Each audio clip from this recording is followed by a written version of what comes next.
የአማራ ህዝብን ጥያቄ የለውም ፋኖ የራሱ ጥጋብ ነው ማለት አይደለም። የአማራ ህዝብ ጥያቄ አለ፣ ቁጣም አለው። ታስታውሳለህ አንድ የህወሓት ታጋይ አሞራው የሚባል ታጋይ ታውቃለህ? የደርግ መንግስት አስሮት ይኖርና አንድ ቀን ዶክመንተሪ ሊሰሩ ከእስር ቤት አውጥተው ወያኔ ተሸንፏል ምንም ኮዝ የለውም ምናምን በላሉት።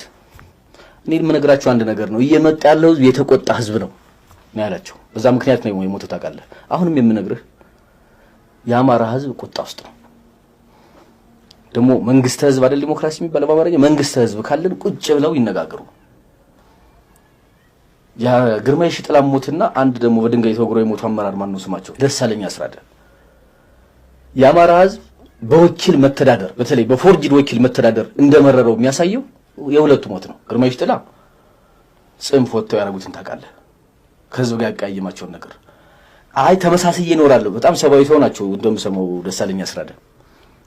ጥሩም ሰው ብትሆን ከብልጽግና ጋር ከተገኘ እኛ አይደለም ብሎ ባህላችን ያልሆነ አገዳደል የሚገል ወጣት አለ አይደል? ቆም ብለን ማስተዋል አለብን። ብልጽግና ውስጥ ያሉ ሰዎችም በአማራ የሚወከሉት የህዝቡን ጥያቄ መመለስ ካልሆንኩ ብሎ ስልጣን ይልቀቁ። አሁን አቶ አገኘሁ ተሻገር እንደሚወሩት አይደለም። ህዝቡ ከፍቶታል፣ ጥያቄ አለ፣ መልሱ ሊመለስለት ይገባል። ይሄ ነው የሚታየኝ። ኮንስቲቱሽናሊዝም ብለው ነገር አለ አይደል? አንድ መንግስት ለጻፈው ህገ መንግስት መገዛት አለበት። ለምሳሌ ኢሚዩኒቲ ምን ነው ያለ መከሰስ መብት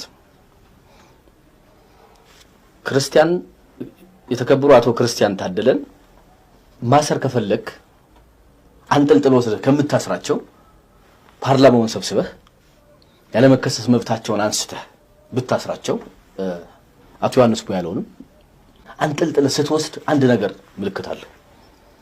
መንግስት እኛን ሊገዛበት በሚፈልገው ህግ መሰረት እሱ እንደማይገዛ ያሳያል። ጊዜያቸው መስሎ ነው አይደለም። ከዚህ ጊዜ ጀምሮ በህግም አልገዛም እያለ ነው እንጂ ፓርላማውን ሰብስበው ታውቃለህ፣ ታዛዥ ፓርላማ ነው አይደል? እጁን አውጥቶ ክርስቲያን ታደለን ያለ መከሰስ መብት አንስቶ ሊያስር ይችል ነበር።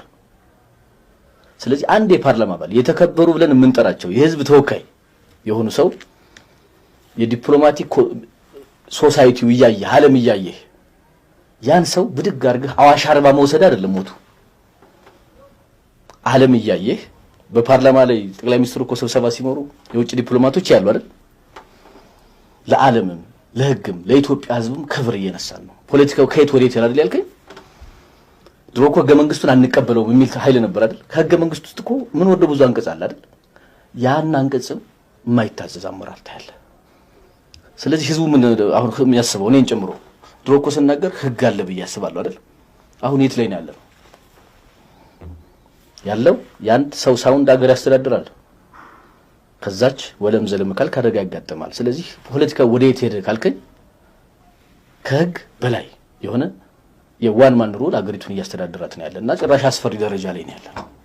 ህዝባዊ ቁጣው ደግሞ እንግዲህ የትግራይ ክልል የአማራ ክልልና ኦሮሚያ ውስጥ ደግሞ ወለጋና ጉጂ ካርታ ብትሰራ የሀገሪቱ አብዛኛው ፓርት ሰላም የለውም። የውጭ ግንኙነቱን ተመልከት፣ የዶላር እጥረቱን ተመልከት። ይችን ሀገር ለወደፊት ለመግዛት እንኳን ልታስተካክላት ይገባል አይደል? ያልተቀየረ ስኳርት ጎማ ብትነዳ አንተን ነው የሚጎዳ አይደል? በቃ መንግስት ለወደፊት ሊገዛን እንኳን ካሰበ ቁጭ ብሎ መነጋገር አለበት። በዚህ በፊት እንደማወራ ኦሮሚያ ውስጥ በራሱ የሚጨክን አመራር አለ። አሁን አንዳንዶቹ የኦሮሞ ሰራዊት ሲሉ ሰማለሁ። የኦሮሞ ሰራዊት የምንለው መከላከያ እኮ ወለጋ ሚዶ ሌላ አልሰራም። የኦሮሞ ሰራዊት ኦሮሞን ገደለ ብለህ ዜና መስራት አለበት አይደል? ሰራዊቱ የተበረዘው ከላይ ከአመራር ደረጃ እንጂ ከጎሳ ጋር ማታያይዘው ራሳቸውን ችለው አገር እያጠፉበት ያለበት ነገር ስላለ መስተካከል ያለበት እዛ ላይ ነው ብዬ ነው የማስበው። ግን እንዳልኩ ወዴት እየሄደ ነው ካልከኝ ቋፍ ላይ ነው ያለነው። እሺ ቀውሱ እንደዚህ ሆነ፣ አሁን በገለጽከው ልክ ሆነ። በዚህ ውስጥ ግን እንደዚህ ሀገር ቀውሱ ሲገባ ሚና ሊኖራቸው የሚገቡ ተቋማት አሉ። በውጫዊ በውስጣዊ መንገድ እነዚህ ተቋማት ቅቡልነት እንዳይኖራቸው ማድረግ በኩል ያለው ነገር ያው እኔም አንተ የምንረዳው እንዳለ ሆኖ ግን አዎንታዊ ሚና በመጫወት በኩል ደፈር ብለው ወጥተው መናገር ያለባቸው ሃይማኖት አባቶች ምን እያደረጉ ነው? ምንስ እያሉ ልክ ነው። ከዛ በፊት ስለ አማራ ህዝብ እንቅስቃሴ አንድ ነገር መናገር ፈልጋለሁ። 10 ቦታ ተከፋፈለ፣ 8 ቦታ ተከፋፈለ እያሉ የሚያወሩ ሰዎች ይሰማሉ። ውጭ ያሉት ደግሞ ምድር ላይ የሚሞት ሰው አለ፣ ውጭ ደግሞ ሊነግድ የሚፈልግ ኃይል አለ። እውነት አማራን የሚወዱት ከሆነ ሞቱን የሚቀንሱበት የአማራ ህዝብ በፎርጂድ ሰው እንዳይተዳደር ራሱን እንዲያስከብር ቢረዱት ቢዝነስ ከሚሰሩበት ምንድነው የሚለው እኛ ሀገር ሰው አሳው እያማራት ውሃው እየጠማት አባይ ዳር ነው ቤቴ ብትል ማን ሊሰማት ይላል። እናት እየተገደለች አማራ ተዋርዶ በዚህ ሰዓት ሳታግዘው ላንተ ኢንተረስት ገንዘብ እየተቀበልክ ሞቱን እያፋጠንክ ሚዲያ ዘገባ እየሰራበት ከልብ ማሰራለት ከሆነ አማራ ነኝ ብትል የሚሰማ የለም። አማራ የሆነ ሰው ህዝቡን ከመከራ ለማውጣት አንዱ ነው የሥራ ሲሰራ ደግሞ እኔም ባለፈው አንድ እንትን ሰምቼ ነበር። የእንትና ህዝብ ከእንትና ሸለቆ መጣ ምናምን ይላል። የአማራ ተወካይ ነኝ የሚል ሰው ነው። አሁን ያ ንግግር በዚህ ሰዓት አማራና ኦሮሞን ከማጣላት ምን ይፈይዳል? እውነት አዲስ አበባ ቢሆን ያ ንግግር ይናገራል? ውጭም ስንሆን ህዝቡን ተሸክመን መዞር አለብን። ያን አይነት እንቅስቃሴ እንዲኖር አጽንኦት ለመስጠት ነው። ያው እንግዲህ አውርቼ ስለማላቅ መሰለኝ ፈጠን እያልኩብ ነው። አዎ ወደዚህ የጠየቁት ጥያቄ አልመለስኩም። ያንተ ማሳሰቢያ ነው ያስቀደም። ወደ ጥያቄ ልመለስ። ጥያቄ የሃይማኖት ተቋማት እንግዲህ የሚጠበቅባቸው ምንድነው? የእምነታቸው ዶግማና ቀኖና በሚያዘው መሰረት መስራት ነው። ለምሳሌ የሰው ልጅ የተሻለ ህብረት እንዲኖረው፣ ሰው ከራሱ ጋር እንዲታረቅ፣ ከባልንጀራው ጋር እንዲታረቅ፣ ለሀገር ለመንግስቱ ደግሞ የሰከነ ዜጋ እንዲኖር መስራት ነው የሁሉም ሃይማኖት አባት ስራቸው። ወደ እግዚአብሔር የሚሄዱበት የራሳቸው ፓዝ ሊኖር ይችላል። ደግሞ እንደ ክርስቲያን በጣም የሚገርመኝ ነገር ልንገርህ። እንትኖች የሚሉት አለ ለንደን 2 መጽሐፍቶች አሏት። የመጀመሪያው መጽሐፍ ቅዱስ፣ ሁለተኛው መጽሐፍ የሼክስፒር መጽሐፍ ነው። የሼክስፒር መጽሐፍ ለንደን ሰራችሁ፣ ለንደንን ግን መጽሐፍ ቅዱስ ሰራት ይላሉ። በመጽሐፍ ቅዱስ የሚያምን ሰው ዘረኝነት አይሰብክም። ከሚሞት ህዝብ ላይ ደግሞ ሌላ ሰዓት አይጨምርም። አሁን ግን የማይውል ልንገርህ። ለምሳሌ አንድ የላሊበላ ደብረ አባት የነበሩ ሰው ሲያወሩ ሰምታችኋል? የሆነ ኮንቨርሴሽን አለ። ታየ ደንዳ እንኳን ሰው ሆኖ ምናምን የሚሉ መነኩሴ አይታል? ወልደ ገብርኤል አባተ ወር ምናምን ይመስሉኛል። እንዴት አንድ የክርስቲያን አባት በዛ ልክ ሰው ይሳደባል? ጋዜጠኛውም እኮ ሊያርቃቸው ይገባል አይደል? እኔ እዚያው መስመር ስወጣ ካየኝ ከሚዲያ ህግ ውጭ ከሰባዊነት ውጭ ስወጣ ካየኝ ልትመልሰኝ ይገባል። ታየ ደንዳ እንኳን ሰው ሆኖ ምናምን አይባልም። እንዲህ አይነት ባፋቸው መርዝ የሚተፉ ፉኝቶችም አሉ። ያን ደግሞ ይዘው የሚጮሁ ጋዜጠኞችም አሉ። ይሄ በጣም የሚያሳፍር ነገር ነው። የሚያስደስት ነገር ደግሞ ሲገኝ ደግሞ አለማመስገን። ለምሳሌ አቡነ ኤርሚያስ እንግዲህ ቤተክርስቲያን አንድን ጳጳስ የምትሾምበት የራሷ ስልጣን ህግ ደንብ አላት። ጳጳሴ ነው ብላ የሾመችውን ሰው አከብራለሁ፣ በክፉ የሚነሳ በደግ። አቡነ ኤርሚያስ ግን ስማቸው እንደ ሽቶ አልፎ የሚሸት ትልቅ ሰው ናቸው። ምናልባት ትግራይ ላይ እዚህ ያሳዩትን ነገር ትግራይ ላይ አላሳዩ ሊሆን ይችላል። ዩኒቨርሳሊ ስናያቸው ግን አሉን ከሚባሉ ጳጳሳት ውስጥ የተከበሩ ጳጳስ ናቸው። እዛ ላይ ተገኝተው ምን ተናገሩ? የመከላከያ ሰራዊት ፋኖ ከወጣ በኋላ ዘርፏል፣ አበላችሁ አጠጣችሁ ተብለው ሰዎች ተገለዋል አላሉ? ይሄ ብቻ እኮ ስቴት ዲፓርትመንት ቢቀር የአማራን ህዝብ መከራ ያሳይ ነበር። እኔ የምፈልገው 100 ነገር ካልተናገርክልኝ ብለህ ትልቅን አባት ማዋረድ ግን ተገቢ አይደለም። የውጭ ኤክስፒሪየንስ ማየት እንችላለን። ፈረንጆቹ ኢራቅ በዘመቱበት ጊዜ አሜሪካኖች ዘመቻ ለኢራቅ ነጻነት ይባል ነበር፣ ታስታውሳለህ? ፖፕ ቲዲ ጄምስ የሚባሉ አንድ የፕሮቴስታንት ጳጳስ ይሄ ዘመቻ ኢራቅ ውስጥ ኢየሱስ ይገባ ዘንድ መልካም ነገር ይፈቅዳል ብለው ተናገሩ። ኢራቅ ውስጥ እኮ ኦርቶዶክስ አለ። ጣሪቅ አዚዝ እኮ ኦርቶዶክስ ናቸው። ግን ያን ክፉ ዘመቻ በመጽሐፍ ቅዱስ ስም ያን ክፉ ዘመቻ የሚደግፉ ግብረ ሰዶምነትን የሚያበረታቱ ጳጳስ ነበሩ። ያን ያክል ሲስቱ አሜሪካኖች የሚተች እንጂ እሳቸው ስብና ጋር ስድብ አልተሄደም። ማርጎት ኪስማን የምትባል ደግሞ የሉትራን ቤተክርስቲያን የሴት ጳጳስ ነበረች። ይሄ ዘመቻ ከመጽሐፍ ቅዱስ ጋር ይጣረሳል ብላ ሀገሯ መንግስት ሞግታ ነበር። ከዘመን ብዛት ወሷ ልክ ነበረች። ፖፕ ቲዲ ጄምስ ደግሞ ሲጋበዙ የኢራቅን ዘመቻ ደግፈዋል፣ ንስሐ ይገባሉ ይባላሉ። እዛው ውጭ አታዋርዳቸው። እኛ አባት ግን ምንድነው ያሉት? መከላከያ እንደዚህ ነው፣ መንግስት የሚጠቅመውን ወስዶ በአማራ ቴሌቪዥን ይለቀቀው አይደል? አንተ ማድረግ ያለብህ ይሄን ነው። ከዛ ውጭ 100% ጌታችንም አላወራ። ነገራችን ለመጽሐፍ ቅዱስ ውስጥ ችና መንዝራ ሴት የሙሴ ሕግ ወገሯት ይላል እና ትወገር ወይ ብለው ጌታችን ይጠይቁታል። እንግዲህ በሮማ አይደለም የሚያስተዳድሩት። አንድ እስራኤላዊ ከመገደሉ በፊት ሮሞች ነው የሚወስኑት። በሞት ፍርድ ማንም መፍረድ አይችልም። ትወገር ብለው ቢያስወግራት ለጣሊያኖች ሊያስይዙት ፈልገው ነው። አይ አትወገርም ቢል የሙሴን ሕግ አትቀበልም ሊሉት ነው። ሰባ የሚባሉት ሽማግሌዎች ባሉበት ነው ያፍርድ የሚካሄደው አይደል? የመጀመሪያው ምስክር ነው በድንጋይ የሚወግረው። እሱ ግን ምን አላቸው? ከመካከላችሁ ኃጢአት የሌለበት ይውገራት። የመሀል ቦታ አስተያየት ነው። የተወገረች ልትወገር የነበረችው ገርሟት ሄደች አይደል? ሮሞችም አይ ዛሬ አግኝተነው ነበር አመለጠን አሉ። እነዛ ደግሞ ሌላ ምላሽ አለ አይደል?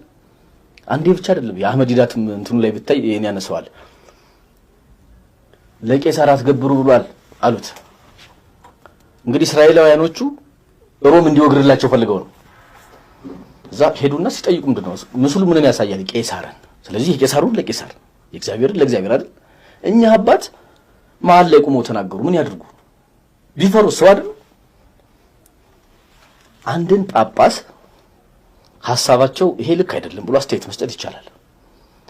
ለሴት መኪና ገዙ፣ ይሄን ያክል ብር ደብቀዋል እያሉ የቤተ ክርስቲያንን አባት ማዋረድ ግን ኦርቶዶክስ ስለሆንክ የሰራው ሽብር ላይ ገባ ይችላል፣ ግን ነውር ነው። ባለፈው አቡነ ሳዊሮስን ታስታውሳለህ? እንዲህ እያሉ አሟቸው አይደል? ቤተ ክርስቲያን አንድን የተከበሩ አባት ልጅ አላቸው ብሎ መናገር ሊኖራቸው ይችላል፣ ላይኖራቸው የኛ ጉዳይ አይደለም። የጳጳሳት ጉባኤ መግለጫ እስካላወጣበት ድረስ ግን አንድ ምእመን ተነስቶ ያን ማድረግ አይችልም። ይሄው አሁን በምህረት ገቡ አይደል? ማን የተዋረደው? ቤተ ክርስቲያኑ አይደል? የቤተ ክርስቲያን ምስጢር ለራሱ መስጠት አለብን። ስለዚህ ከቤተ ክርስቲያን አባቶች ውስጥ እውነት የሚናገር ሲገኝ ብንቀበለው 100% እኮ ላይ ያወራ ይችላል። አዎ፣ ግን ምንድነው በወቅቱ በኢትዮጵያ አሁን ባለው ፖለቲካ ውስጥ አንድ መከራ እየተቀበለች ያለች የኢትዮጵያ ኦርቶዶክስ ተዋሕዶ ቤተክርስቲያን ነች። ይሄን አንተም በተደጋጋሚ ገልጸዋል። በዚህ ቤተክርስቲያን ውስጥ የሚፈጸመውን በደልና መከራ የሚያውቅ የሃይማኖት አባት ያውም ደግሞ በዛ ውስጥ ያለ ሰው ጉዳዮችን በዛ ልክ ሲያይ ሌላው ሰው ሊበሳጭ ይችላል። ከዛ አንፃር አይታይ። ጥያቄው እኮ ምን መሰለህ? ሰውየው በንግግራቸው ወቅት ፖለቲከኛ ነው አይደል? ፖለቲከኛ 100% እውነት ያወራል እንዴ? አያወራም። አንድ ጳጳስ እሳቸው ሲናገሩ ምን ብለዋል? ባለኝ መረጃ በማውቀው እናገራለሁ ብሏል የጀመሩት። ከሚያውቁት አንፃር ያን ተናገሩ። በፖለቲከኛ ብስጭት ልክ አንድ አባት ያወራ። ምክንያቱም ኢሞሽናል ኢንቴሊጀንሳቸው እንደኔና እንዳንተ አይደሉም። ራሳቸውን በጾም በጸሎት ያረቁ ሰው ከኔና ካንተ እኩል ካልተበሳጩ አትልም። ግን እኮ እውነቱን ተናገሩልህ። ዓለምን ይወቅልህ። አንድ የተቀደሰ ጳጳስ መከላከያ ከወጣ ማን ነው ፋኖ ከወጣ በኋላ ዝርፊያ ተፈጽሟል፣ አበላሽ ተብላ እናት አባት ተገሏል አላሉ? እኔ እኮ የምፈልገው ምንድነው? እኔም ሰው እንዳይገድልብኝ አይደል? እኔ ማን ይሰማኛል? አንድ ጳጳስ ይሄን ከተናገሩልህ የሚደረገው ውጊያ ኮንቬንሽናልም ሊሆን ይችላል ላይሆን ይችላል። ግን ሰብአዊነት ጎድሏል፣ እናቶች ህፃናት እየሞቱ ነው፣ ዝርፊያ እየተካሄደ ነው፣ ያው ፕሮፌሽናል ሰራዊት ይሄን አድርጓል ካልክ ምስክሩ ማን ናቸው? እኚህ ሰው ናቸው አይደል? 100% ባይሆን ችግር የለውም። የቤተ ክርስቲያን መከራ ለምትለው የቤተ ክርስቲያን መከራን በመታገል የሚታወቁት እኮ አቡነ ኤርሚያስ ራሳቸው ናቸው። እንደውም እሱን ጥያቄ ካነሳ አንተ ልጠይቅህ። ቤተ ክርስቲያን ብዙ መከራ እየደረሰባት ነው፣ ቤተ ክርስቲያን እየፈረሰ ነው፣ ምእመን እየተገደለ ነው። ኦርቶዶክስ የሆነ ሰው አማራ እንኳን ባይሆን አማራ ነው ተብሎ እየተገደለ ነው። ይሄን ታውቃለህ? ይሄን አንድ ጳጳስ አቡነ ሉቃስ ይመስሉኛል ሰው እያለቀ ነው ብለው ሲናገሩ አቡነ ጴጥሮስ ተነስተው ዝም የሚያስብሉት ለምንድን ነው?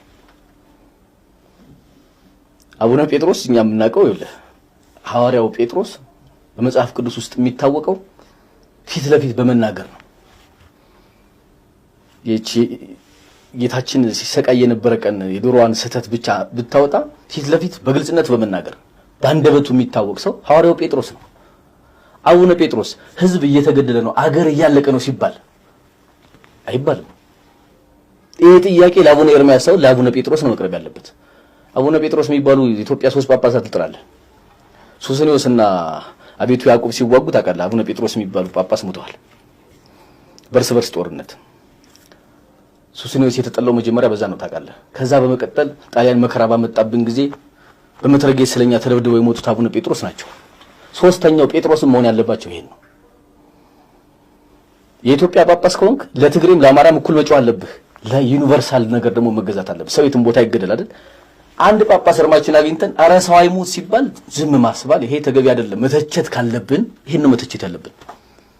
ያኛው ጳጳስ እኮ 50 እውነት ከተናገሩልኝ እኔ እንደ ፖለቲከኛ እንደ ጋዜጠኛ ያን ማቅረብ ነው ያለብኝ። ስለዚህ የጠየቀኝ ጥያቄ ለአቡነ ኤርሚያስ ሳይሆን ለአቡነ ጴጥሮስ ቢሰጥ ነው የተሻለ የሚሆነው።